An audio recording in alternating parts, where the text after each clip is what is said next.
ज्ञान भक्ति और विश्वास मैत्री त्रिबीजपत्री चिंता चेतना और चिरंतनतार सहयात्री त्रिबीजपत्री।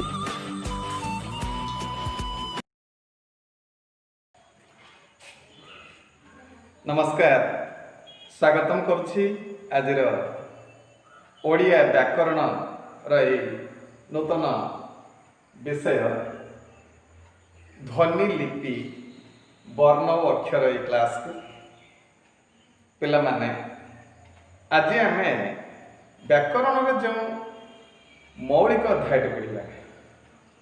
तुम मैंने जानिच व्याकरण कौन गोटे भाषा शिखिबा जो सब विधि विधान अच्छी नियम अच्छी से नियम विधि विधानर संकलन को कहती व्याकरण।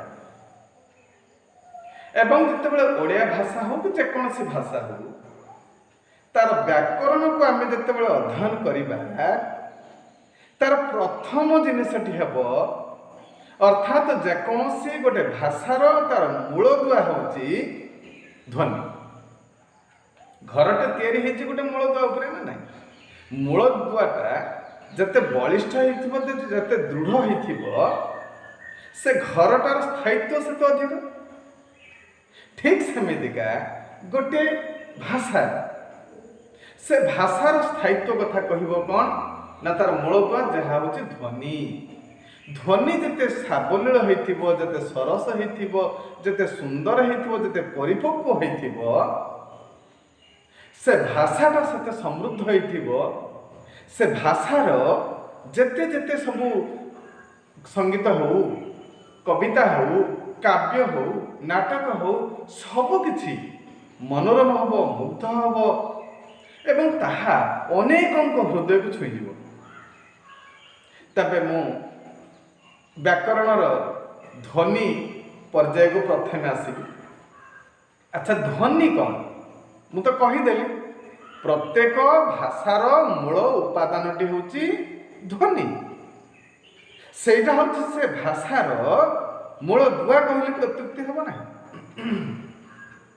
तबे ध्वनि कौन गोटे एमती गोटे अंदाज करिबा अनुमान करिबा जे ध्वनि कौन। अच्छा, तुम मैंने शुणी बाहर गोटे चढ़ई बोलुच काउटे का कर कोयलटे कू कू कर शुण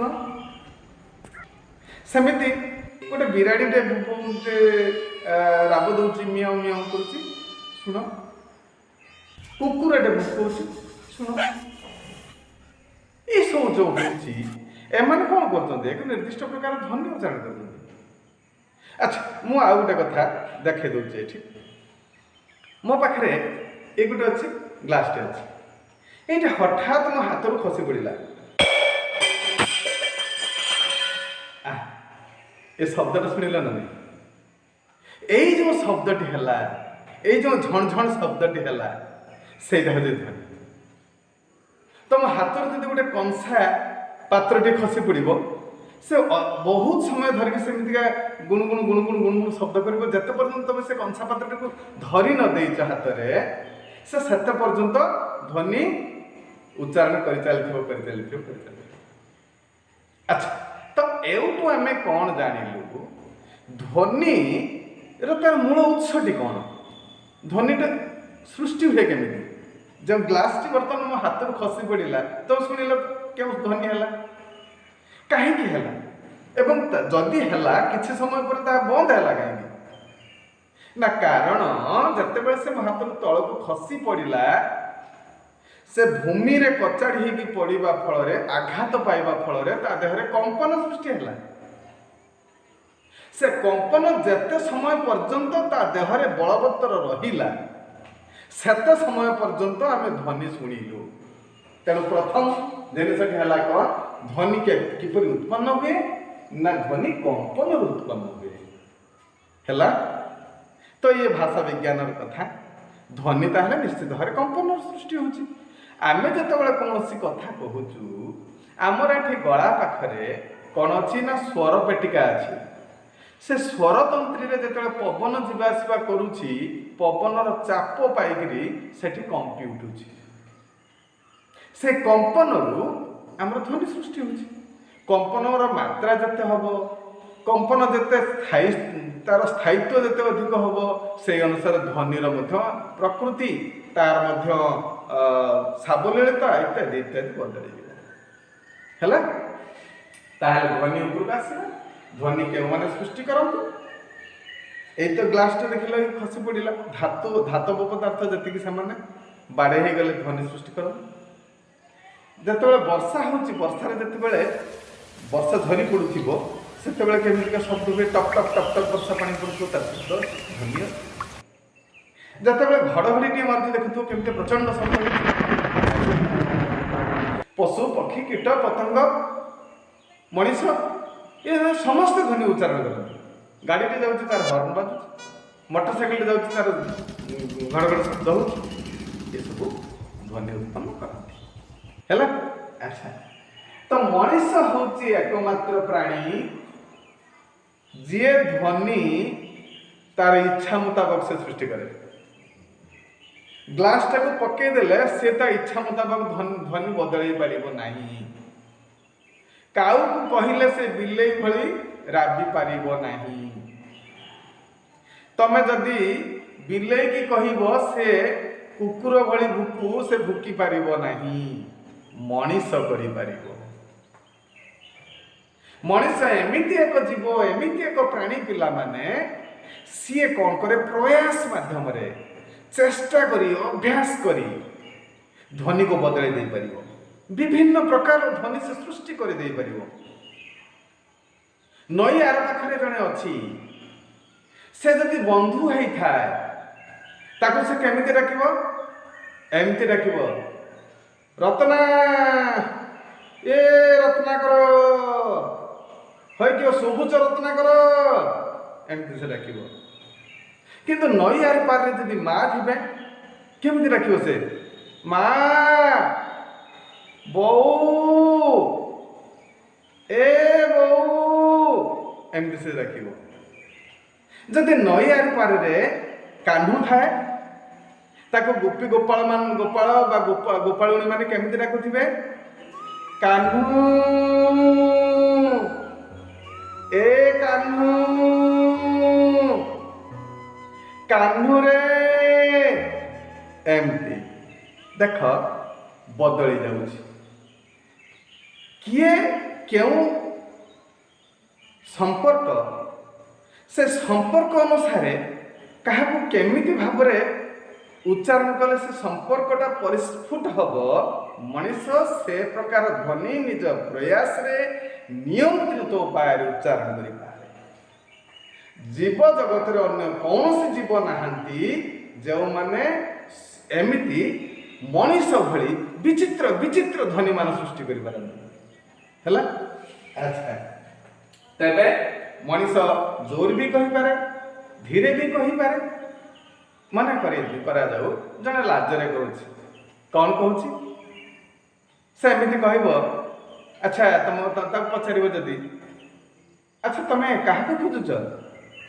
ସେ ଲାଜରେ କହୁଥିବ, ମୁଁ ଆପଣଙ୍କୁ ଖୋଜୁଛି, ବାସ୍।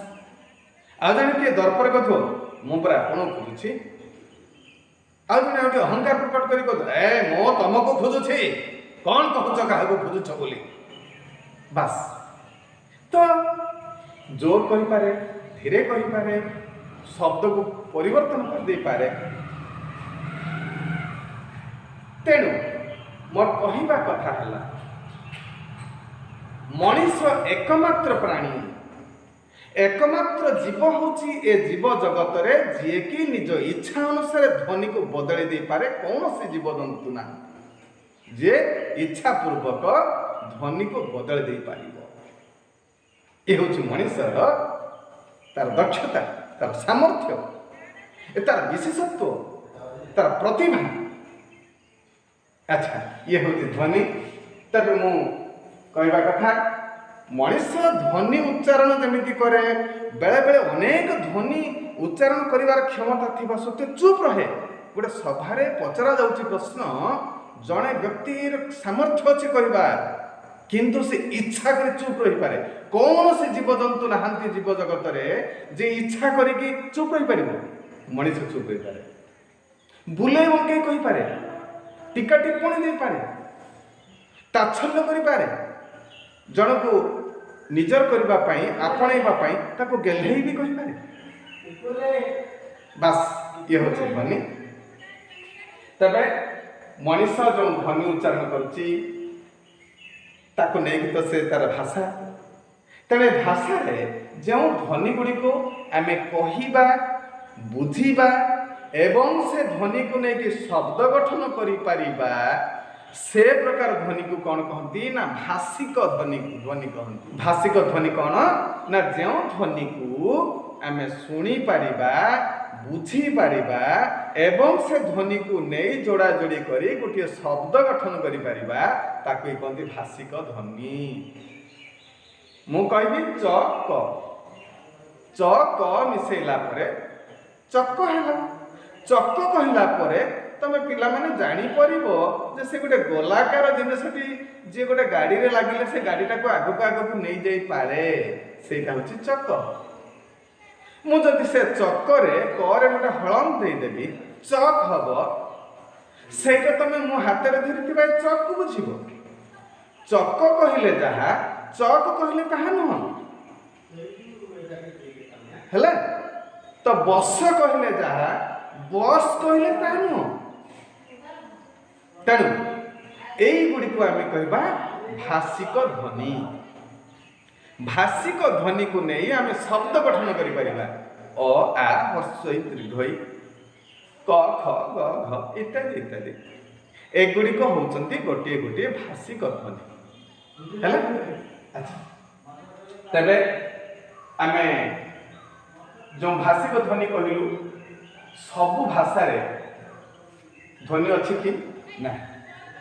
सबु भाषा रे ध्वनि अछि। सबु भाषा रे ध्वनि नाही बोली कहबोनी। प्रत्येक भाषा जहा कहा जाए ध्वनि होची मूल, ध्वनि नथिले भाषा नाही। तेणु प्रत्येक भाषा रे भाषिक ध्वनि अछि, आ किछि अभाषिक ध्वनि भी अछि। गोटे चित्कार करबा एई गुटे मु कली ये गुटे ध्वनि कोन करियो ताको कोन कहिला बोली कि मु कमिति कली तमे ताको मध्य उच्चारण कर परिबोनी। तेणु जे गुडी को केवल नॉइज बा जे गुडी को केवल गोटे गोटे प्रदूषक, तेणु से प्रदूषण सृष्टिकारी ध्वनि को आमे भाषिक ध्वनि कहिबा नाही हैला। तेणु मन रखि था प्रत्येक भाषा रे भाषिक ध्वनि अछि। एबे आमे आसीबा ध्वनि परे कोन ना लिपि। लिपि कोन? अच्छा पिला माने एबे तो मानवसा गुरुवार आरंभ हो गलानी। मानवसा गुरुवार जहाँ घर सब अच्छे से कोन करते ना कांथर सब लिपालिपि जहाँ माटी कांथ थी लिपालिपि करा अगना सब गोबर पके लिपा जाए। ए लिपिबा शब्दटारू लिपिबारू लिपि बोली दबा ता माने बोली हेई दबा किछि रंग बोली दबा बा किछि प्रलेप बोली दबा। ए बोली दबा बा ता कहते लिपि दबा। ए लिपिबारू लिपि हेइछि। ध्वनिटा को कागज ऊपर आमे एमिति लिपि दबा आंकी दबा। ध्वनिटा को जदि कागज रे आंकी दबा गोटे प्रतीक माध्यम रे से प्रतीकटा को आमे कहिबा ध्वनिर लिपि।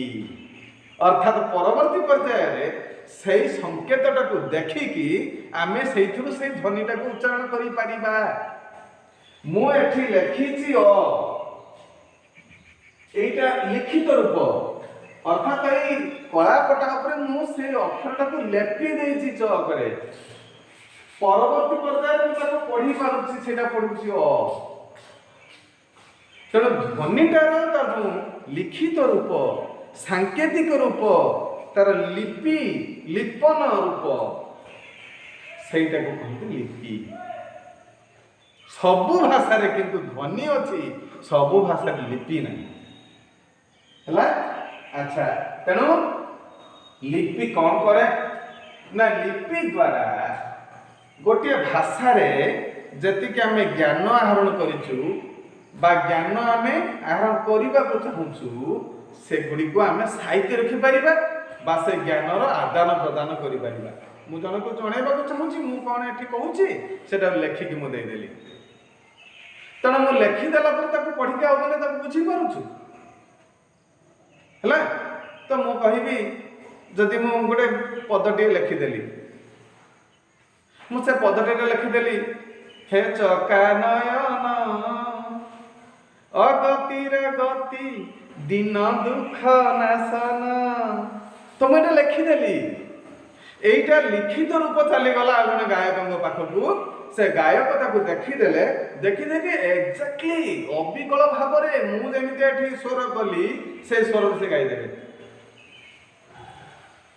तेणु ज्ञानर आदान प्रदान है लिपि माध्यम ज्ञानटा को आम साइती रखिपारू लिपि माध्यम तेणु गोटे भाषा जो ज्ञानर साइती रखा दरकार पड़े बा ज्ञान को आदान प्रदान करने को पड़े ताहा कहा माध्यम हुए ना लिपि माध्यम हुए।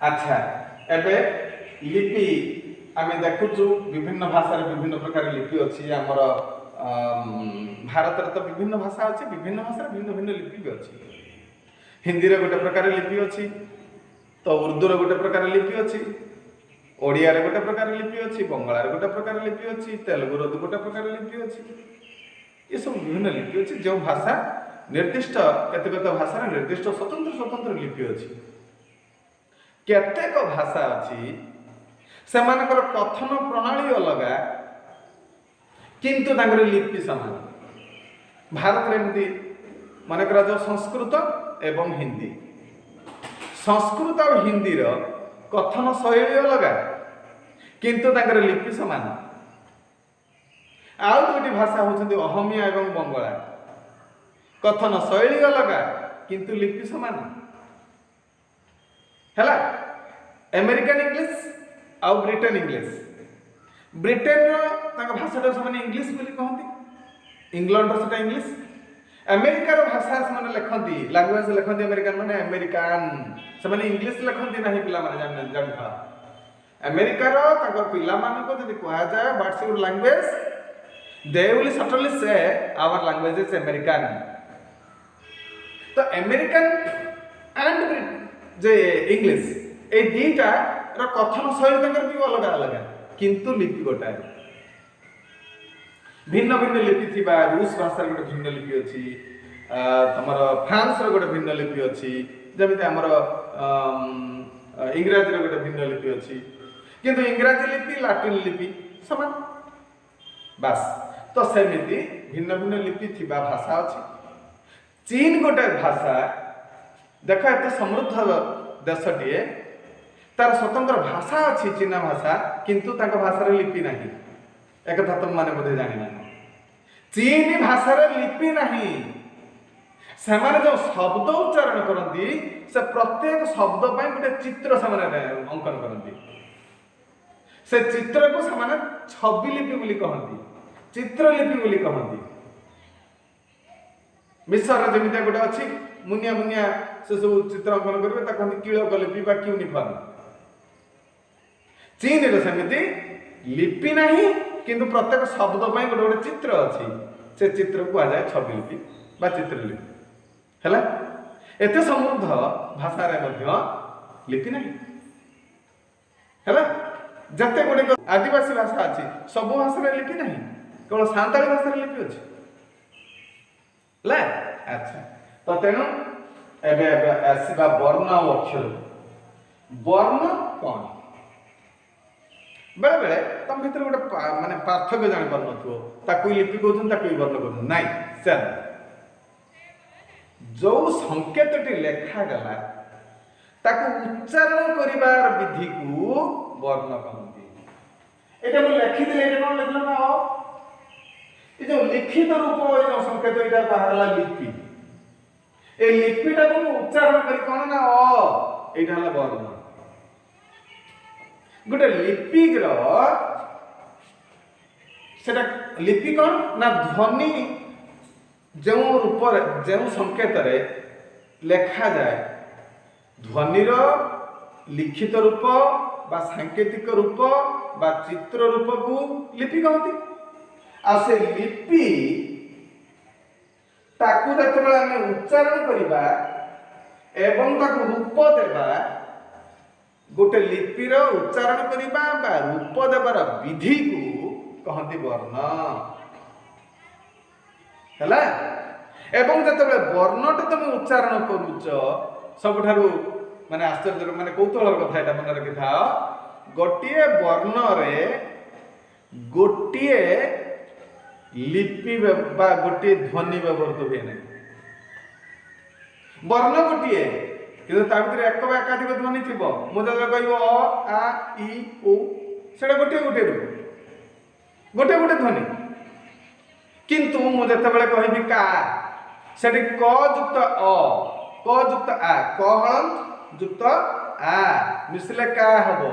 का गोटिए वर्ण किंतु ता भीतर अछि दुईटी ध्वनि।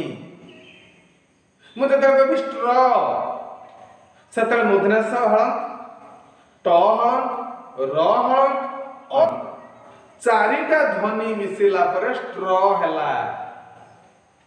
वर्ण गोटा ता भितरे एकाधिक ध्वनि मिसी। एबे जानि पारिला, तेणु वर्ण और लिपि भितर तुम किसी द्वंद्व बा कंफ्यूज हम नहीं।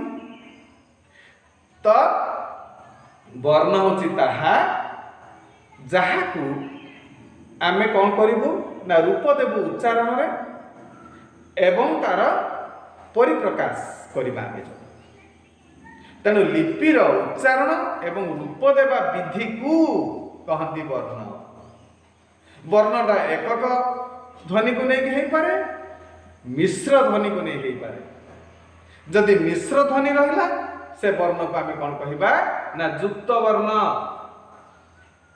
जदि गोटिए ध्वनि रहिला ताकू कहबा एकक वर्ण। क्लियर भाबुची तुम माने बुझी पारुथिबो मो कथा। अच्छा तबे एपरी आमे जो एकक वर्ण अछि बा युक्त वर्ण अछि ध्वनि गुडी को आमे तो लिपि माध्यम प्रकाश करू। जो लिपि गुडी को हम उच्चारण करूछु जो शैली र ताको तो वर्ण कहला। ए वर्ण गुडी को आमे तले गोटे भाषा शिखिबा तार गोटे निर्दिष्ट ऑर्डर अछि बा अनुक्रम अछि। अ परे क्ष अक्ष परे क एमता लिखि होबने। तार गोटे निर्दिष्ट अनुक्रम रे सजेई कि लिखा जाए। तेणु वर्ण गुडी को निर्दिष्ट अनुक्रम रे सजेई रखी शिखिबा पई जो गोटे प्रस्तुत करा जाए तालिका ताकू कहती वर्णमाला बा अल्फाबेट। अल्फाबेट बा वर्णमाला कौन ना वर्णमान गोटे भाषार जे शिक्षण पाई गोटे भाषा को शिखिबा पाई सेथिरे थिबा विभिन्न ध्वनि रूपर लिपि को निर्दिष्ट अनुक्रम रे सजेई रखिबार पद्धति को कहती वर्णमाला हैला। तो ये होची वर्णमाला। तापर मैं आसीबी अक्षर को। अक्षर आ वर्ण भितर पार्थक्य नहीं। केवल जिनिस कहीं अक्षर कुहागला न क्षरती इति अक्षर जार क्षर नहीं क्षय नहीं विनाश नहीं थरे सृष्टि हला परे से विनाश नहीं। तेणु प्रथम करके जो लिपिटी तैयारी हो गला जो वर्णटी तैयारी हो गला से वर्णटी सबुदिन पई रही गला सबुदिन पई स्वीकृत हो गला स्वीकार करि नै जब तुम परिवर्तन कर परिबो नहीं। तेणु करके तार ना जागला अक्षर न अक्षरती इति अक्षर जार क्षर हुए ना जमी ब्रह्मंकर क्षय हुए ना ह्रास घटनी की वृद्धि घटना अक्षर ब्रह्म कहती। अक्षरटा से आसी से ब्रह्मंकर प्रतीक से केवे क्षय प्राप्त हेनी विनाश प्राप्त हेना। तेणु प्रत्येक वर्ण प्रत्येक भाषार वर्ण को अक्षर कहला। तब जा हो अक्षर तो कही वर्ण और अक्षर समान। अक्षर को जब आम उच्चारण करवा से एकाधिक जे ध्वनि मिलित हो पारे है। तो आज आमे ध्वनि कौन लिपि कौन, वर्ण कौन, अक्षर कौन, एतिकी जानिले परवर्ती पर्याय आम जानिबा जे किपरि वर्ण गुड़िकर सब श्रेणी विभाग है। आज एतिकी। नमस्कार।